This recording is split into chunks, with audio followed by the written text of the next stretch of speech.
ಬೆಂಗಳೂರಿನ ಈ ರಸ್ತೆ ಈಗ ಅಪಘಾತದ ಹಾಟ್ಸ್ಪಾಟ್ ಆಗಿದೆ.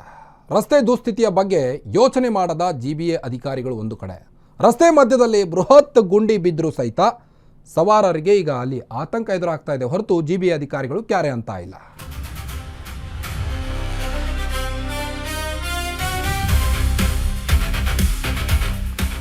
ಬೆಂಗಳೂರು ರಸ್ತೆಗಳು ಈಗ ಅಪಘಾತದ ಹಾಟ್ಸ್ಪಾಟ್ ಆಗಿದೆ. ದಿನನಿತ್ಯ ಒಂದು ಅನಾಹುತ ಕೇಳಿ ಬರಲಿಲ್ಲ ಅಂದರೆ ಬೆಂಗಳೂರಿಗರಿಗೆ ನಿದ್ದೆನೇ ಬರೋದಿಲ್ಲ. ಆ ರೀತಿ ಆಗಿದೆ ಬೆಂಗಳೂರಿನ ರಸ್ತೆಗಳು. ರಸ್ತೆ ದುಸ್ಥಿತಿಯ ಬಗ್ಗೆ ಯೋಚನೆ ಮಾಡ್ತಾ ಇಲ್ಲ.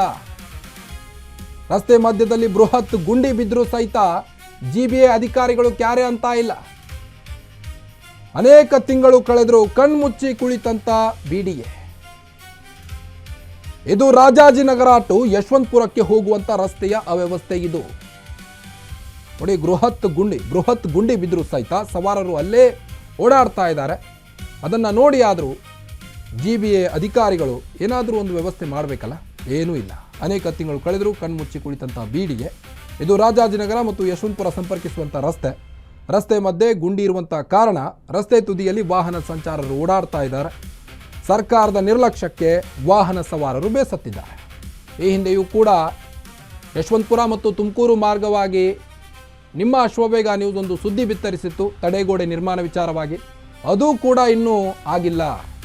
ಜಿಬಿಎ ಅಧಿಕಾರಿಗಳಿಗೆ ಪದೇ ಪದೇ ಸೂಚನೆ ಕೊಟ್ಟರೂ ಸಹಿತ ಯಾವುದೇ ಕೆಲಸಗಳಾಗಿಲ್ಲ. ಇನ್ನು ತಡೆಗೋಡೆ ಹೇಗಿದೆ ಹಾಗೇ ಇದೆ ಅದು. ಈಗ ನೋಡಿದ್ರೆ ಯಶವಂತಪುರದಲ್ಲಿ ಬೃಹತ್ ಗುಂಡಿ ಬಿದ್ದಿದೆ.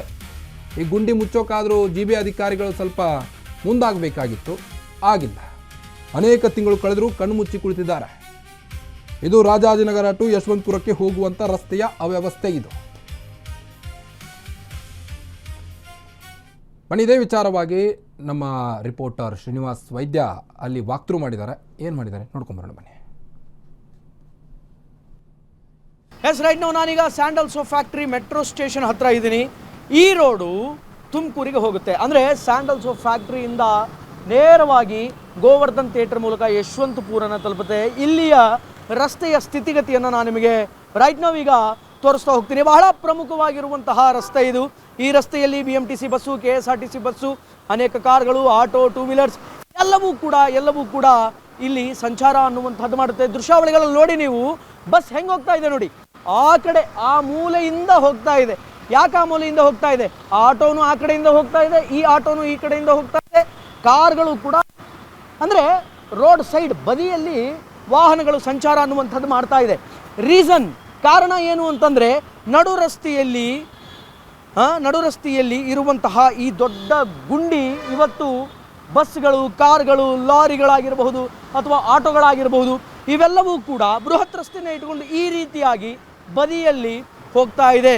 ಇಲ್ಲಿಯ ಶಾಸಕರು ನಿಜಕ್ಕೂ ಕಣ್ಮುಚ್ಕೊಂಡು ಕೂತಿದ್ದಾರಾ ಅಥವಾ BDA ಮತ್ತು GBA ಏನು ಮಾಡ್ತಾ ಇದೆ? ಬೆಂಗಳೂರು ಡೆವಲಪ್ಮೆಂಟ್ ಅಥಾರಿಟಿ ಏನು ಮಾಡ್ತಾ ಇದೆ? ರಸ್ತೆಗಳನ್ನು ನಿರ್ಮಾಣ ಮಾಡಬೇಕು ಅನ್ನುವಂತಹ ಯಕಶ್ಚಿತ್ ಪರಿಜ್ಞಾನ ಅನ್ನುವಂಥದ್ದು ಸರ್ಕಾರಕ್ಕಿಲ್ವಾ? ಈಗಿನ ಸರ್ಕಾರ ಏನು ಮಾಡ್ತಾ ಇದೆ? ನೀವು ಯಾವುದೇ ವೆಹಿಕಲ್ ತಗೊಳ್ಳಿ, ಅದು ಟೂ ವೀಲರ್ ಆಗಿರಲಿ, ಆಟೋ ಆಗಿರಲಿ, ಬಸ್ ಆಗಿರಲಿ, ಕಾರ್ ಆಗಿರಲಿ, ಅದೆಲ್ಲವೂ ಕೂಡ ಬದಿಯಿಂದ ಹೋಗ್ತಕ್ಕಂಥದ್ದು ಆಗ್ತಾ ಇದೆ. ದೃಶ್ಯಾವಳಿಗಳಲ್ಲಿ ನೋಡಿ ನೀವು, ಯಾವ ವೆಹಿಕಲ್ಗಳು ಕೂಡ ಸ್ಟ್ರೇಟ್ ಆಗಿ ಬರೋದೇ ಇಲ್ಲ. ಬಂದರೆ ಅಪಘಾತ ಅನ್ನುವಂಥದ್ದು ಕಟ್ಟಿಟ್ಟ ಬುತ್ತಿ. ಯಾಕೆಂತಂದರೆ ಸಾಮಾನ್ಯವಾಗಿ ಇಲ್ಲಿ ಈ ಒಂದು ಗುಂಡಿ ತಯಾರಾಗಿದ್ದಲ್ಲ, ಸಾಮಾನ್ಯವಾಗಿ ಈ ಗುಂಡಿ ತಯಾರಾಗಿಲ್ಲ. ವೆರಿ ಹ್ಯೂಜ್, ಬಹಳ ಅಗಲವಾಗಿ, ಬಹಳ ಆಳವಾಗಿ ಈ ಗುಂಡಿ ಅನ್ನುವಂಥದ್ದು ಇದೆ. ಯಾಕೆಂತಂದರೆ ಇಲ್ಲಿ ಜನಸಾಮಾನ್ಯರು ಕೂಡ ಇದಕ್ಕೆ ಆಕ್ರೋಶವನ್ನು ವ್ಯಕ್ತಪಡಿಸ್ತಾ ಇದ್ದಾರೆ. ಎಸ್ಪೆಷಲಿ ಮಳೆ ಬಂದ್ರಂತರೂ ಇಲ್ಲಿಯ ಗುಂಡಿಯ ಸ್ಥಿತಿಯನ್ನು, ಈ ರಸ್ತೆಯ ಸ್ಥಿತಿಯನ್ನು ಪ್ರತ್ಯೇಕವಾಗಿ ಹೇಳುವಂತಹದ್ದೇ ಬೇಡ. ಯಾಕೆಂತಂದರೆ ಮಳೆ ಬಂದರೆ ಲಿಟ್ರಲಿ ಈ ಗುಂಡಿಯಲ್ಲಿ ನೀರು ನಿಂತ್ಕೊಳ್ಳುತ್ತೆ. ಒಂದು ಮಿನಿ ಸ್ವಿಮ್ಮಿಂಗ್ ಪೂಲ್ ಆಗುತ್ತೆ ಸ್ವಾಮಿ, ಗುಂಡಿ ಮಿನಿ ಸ್ವಿಮ್ಮಿಂಗ್ ಪೂಲ್ ಆಗುತ್ತೆ. ಸೊ ಆದ್ದರಿಂದ ಆಟೋ ಡ್ರೈವರ್ಗಳಿಗಾಗಿರಬಹುದು ಅಥವಾ ಬೇರೆ ಬೇರೆ ವಾಹನ ಸಂಚಾರಿ ನನ್ನ ಜೊತೆ ಇಲ್ಲಿದ್ದಾರೆ. ಈ ಗುಂಡಿ ಬಗ್ಗೆ ಏನು ಹೇಳ್ತೀರಿ? ಬಹಳ ತೊಂದರೆ ಆಗುತ್ತಣ್ಣ. ಬೇಜಾನ್ ತಿಂಗಳಿಂದ ನೋಡ್ತಾ ಇದೀವಿ. ಬಹಳ ತೊಂದರೆ ಆಗುತ್ತೆ ಓಡಾಡಕ್ಕೆ, ಬಹಳ ಕಷ್ಟ. ಟೂ ವೀಲರ್ ಅಂತೂ ಓಡಾಡಕ್ಕೆ ಆಗಲ್ಲ. ಅಂದ್ರೆ ರಾತ್ರಿ ಕತ್ಲ ಟೈಮಲ್ಲಿ ಬೆಳಕು ಮಳೆ ಬಂದ್ಬಿಟ್ರೆ ಕಾಣಿಸೋದೇ ಇಲ್ಲ. ಹಳ್ಳ ಅದು ಫುಲ್ಲು, ಇನ್ನ ಕಷ್ಟ. ಹೇಳಿ ಗುಂಡಿ ಸರಿ ಮಾಡಿಸಿ ಅಂತ ಬೇಗ ಮಾಡಿಸ್ರಿ, ಹೇಳಿ ಸಾಕಾಗ್ಬಿಟ್ಟೈತಿ. ಯಾವಾಗ ಮಾಡಿಸ್ತೀರಾ ಗೊತ್ತಿಲ್ಲ ನೋಡ್ರಿ, ಬಹಳ ಕಷ್ಟ ಆಗುತ್ತೆ ಓಡಾಡಕ್ಕೆಲ್ಲ. Okay, thank you. Thank you. Yes, ಈ ರೀತಿಯಾಗಿ ಜನ ಗುಂಡಿಗಳ ಮೇಲೆ ಆಕ್ರೋಶವನ್ನು ವ್ಯಕ್ತಪಡಿಸ್ತಾ ಇದ್ದಾರೆ. ಇದು ಕೇವಲ ಒಂದು ವರ್ಗದ ವಾಹನ ಸಂಚಾರರ ಸಮಸ್ಯೆ ಅಲ್ಲ, ನಿರಂತರವಾಗಿ ಆಟೋ ಓಡಿಸ್ತಕ್ಕಂತಹ ಆಟೋ ಚಾಲಕರ ಸಮಸ್ಯೆ ಕೂಡ ಇದಾಗಿದೆ, ಕಾರು ಓಡಿಸುವಂಥವರ ಸಮಸ್ಯೆ ಆಗಿದೆ. ಇನ್ನು ಬಸ್ಗಳ ಸ್ವಾಮಿ, ಬಸ್ಗಳ ಸೈಜು ಬೃಹತ್ತಾಗಿರುತ್ತೆ, ದೊಡ್ಡದಾಗಿರುತ್ತೆ. ಅಂತಹ ಬಸ್ಗಳು ಆ ಕಂಜೆಸ್ಟೆಡ್ ಜಾಗದಲ್ಲಿ ನೋಡಿ, ನಾನು ತೋರಿಸ್ತೀನಿ, ಈ ಕಂಜೆಸ್ಟೆಡ್ ಜಾಗದಲ್ಲಿ ಬೃಹತ್ ಪ್ರಮಾಣದ ಬಸ್ಗಳು ಪಾಸ್ ಆಗಬೇಕು. ಹೌ ರಿಸ್ಕಿ ಇಟ್ ದ್ಯಾಟ್, ಎಷ್ಟು ರಿಸ್ಕ್ ಆಗಿರುತ್ತೆ ಅದು ಅನ್ನುವಂತಹ ಅಂದಾಜು ಸರ್ಕಾರದ ಪ್ರತಿನಿಧಿಗಳಿಗೆ ಇದೆನಾ? ಹಾಗೆ ಏನಾದರೂ ಬಸ್ ಪಾಸ್ ಆಗ್ತಿರ್ಬೇಕಾದ್ರೆ ಸ್ವಲ್ಪ ಆಯಾ ತಪ್ಪಿ ಈ ಕಂಬಕ್ಕೆ ಏನಾದರೂ ಬಸ್ ತಾಕಿದರೆ, ಈ ಕಂಬಕ್ಕೆ ಅಥವಾ ಈ ಒಂದು ಸ್ಥಳಕ್ಕೆ ಏನಾದರೂ ಬಸ್ಸಿನ ಟೈರ್ ಅಥವಾ ಬಸ್ಸಿನ ಬದಿ ಏನಾದರೂ ಇದಕ್ಕೆ ಟಚ್ ಆದರೆ ಎಷ್ಟು ದೊಡ್ಡ ಅವಘಡ ಆಗುತ್ತೆ ಅನ್ನುವಂತಹ ಯಕಶ್ಚಿತ ಅಂದಾಜಾದರೂ ಸರ್ಕಾರಕ್ಕಿದೆನಾ, ಬಿ ಡಿ ಅವರಿಗೇನಾ? ಈ ರೀತಿಯಾಗಿ ಜನ ಆಕ್ರೋಶ ವ್ಯಕ್ತಪಡಿಸ್ತಾ ಇದ್ದಾರೆ. ದೊಡ್ಡ ಸಮಸ್ಯೆ, ನೋಡೋದಕ್ಕೆ ನಿಮಗೆ ಸಾಮಾನ್ಯವಾಗಿ ಒಂದು ಸಣ್ಣ ತೆಗ್ಗು ಅಂತ ಕಾಣಬಹುದು, but this is a biggest accident zone ಅಂತ ಹೇಳ್ಬೋದು, ಆಕ್ಸಿಡೆಂಟ್ ಝೋನ್ ಅಂತ ಹೇಳ್ಬೋದು. ಸೊ ಆದ್ದರಿಂದ ಜನ ನಿರಂತರವಾಗಿ ಆಕ್ರೋಶವನ್ನು ವ್ಯಕ್ತಪಡಿಸ್ತಾ ಇದ್ದಾರೆ.